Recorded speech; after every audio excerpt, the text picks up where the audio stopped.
Welcome back to Aspire Australia's video series, How to Nominate a 482 Worker.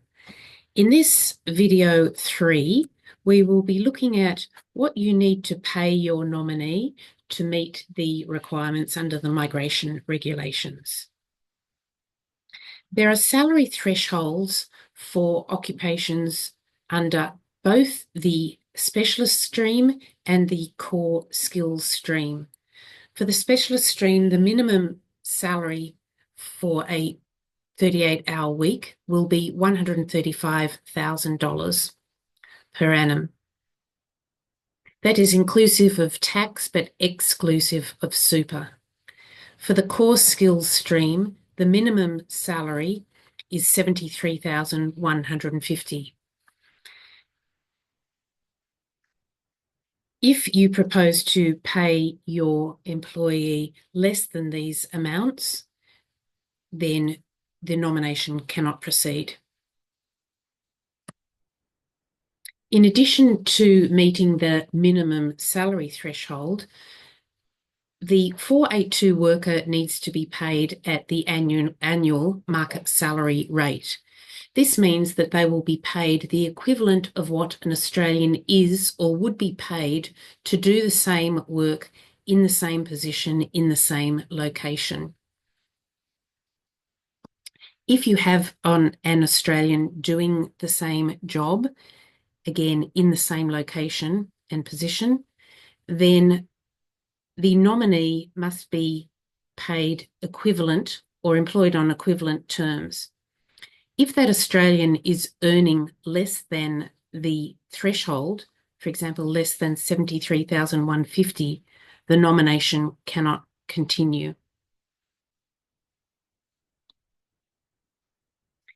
If you do not have an Aussie in the same position, then if an award applies, that will need to be referenced.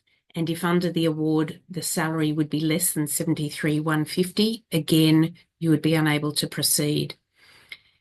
If there is no Aussie and no award, then the market salary rate would be based on industry surveys or job ads.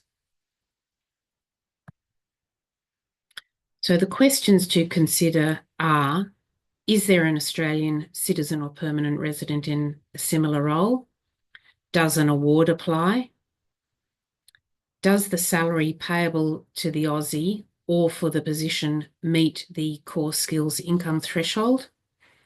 Are there any non-monetary benefits which could pump up the base salary to meet the core skills income threshold?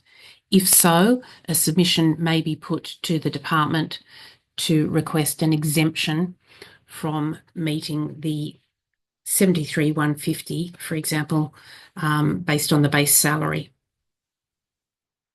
This can be a little complicated and complex and needs to be looked at quite carefully.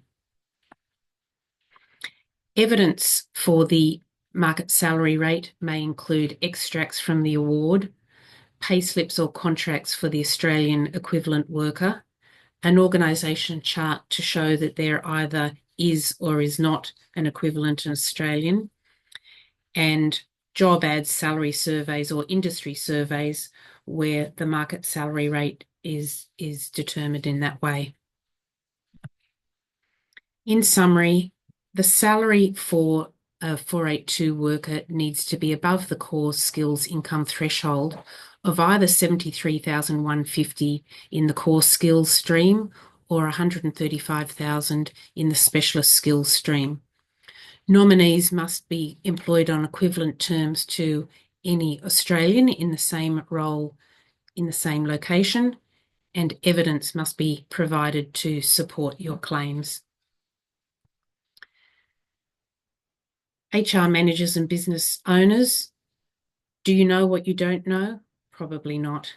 Are you up to date with all the changes that come into effect in the employment category of visas? Possibly not. Don't worry, we've got you covered. If you have questions or are unsure about your ability to sponsor a worker, please take advantage of our free 20-minute discovery call by using the link that appears on the screen and is in the emails that we have sent you. I look forward to speaking to you then and untangling some of the issues you may be having so that you can decide whether or not sponsoring a worker under the 482 program would suit your business. Thanks for listening today, and I look forward to meeting you again in our next video.